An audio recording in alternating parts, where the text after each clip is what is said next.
Hindi ma'am, nagbablog ako. Ah. Bihira ka na makatimpo ng ganito ma'am ha. Wala nang ganito ngayon. Ma'am, motor ma'am, motor. Saan ka ma'am? Sa... Tara! Hindi po itong binis. Na? Hindi, nagbablog ako yan o. Swerte mo ngayon, free rides. Saan ka sa binis ma'am? Sa binis ma'am, sa likod? Sige, sige. Hindi ma'am, nagbablog ako. Ah. Bihira ka na makatimpo ng ganito ma'am ha. Wala nang ganito ngayon. Ito ma'am. Kahit libre ma'am, kailangan mo mag-hairnet para siguradong safe. O ito ma'am ha. Suot mo ma'am ha. Okay. Sige ma'am.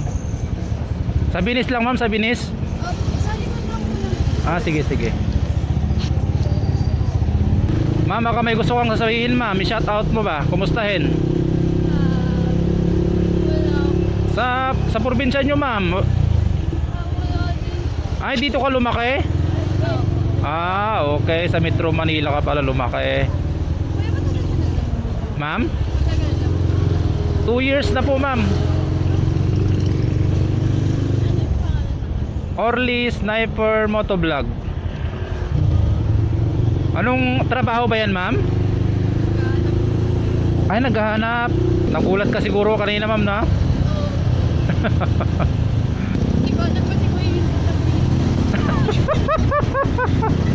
Kaya pala eh. Yung asawa mo man, shoutout mo. Kuya, wala ako. Ay, wala. Ay, dalaga ka pa ma'am? Yes. Ayan o, shoutout sa mga followers ko dyan na ano, may trabaho. Ewan. Ay, ay mag-a-apply kayo ng trabaho dito ma'am? Dito lang ma'am. Dapat meron kayong kakilala dyan ma'am para mas mabilis. No? Oo, kasi kung wala kayong kakilala, hindi naman sa ano, pero mahirap mag-apply pag walang kakilala ma'am, di ba? Oo, kailangan ng backer. Sige ma'am, pakipalo lang yung page ko ma'am ha. Sige ma'am, sige pa. Nahiya si ma'am. So, okay naman, nakapag-attend naman tayo na safe mga katropa. So nag-a-apply pa lang ng trabaho. Pero maganda yung course ma'am, engineering. Malamang matatanggap yun siya kasi engineering yung course niya. Kasi gusto ng mga BPO, alam ko yung mga first timer eh. Kasi hindi pa yan sila ano, mahilig gumawa ng kalokohan.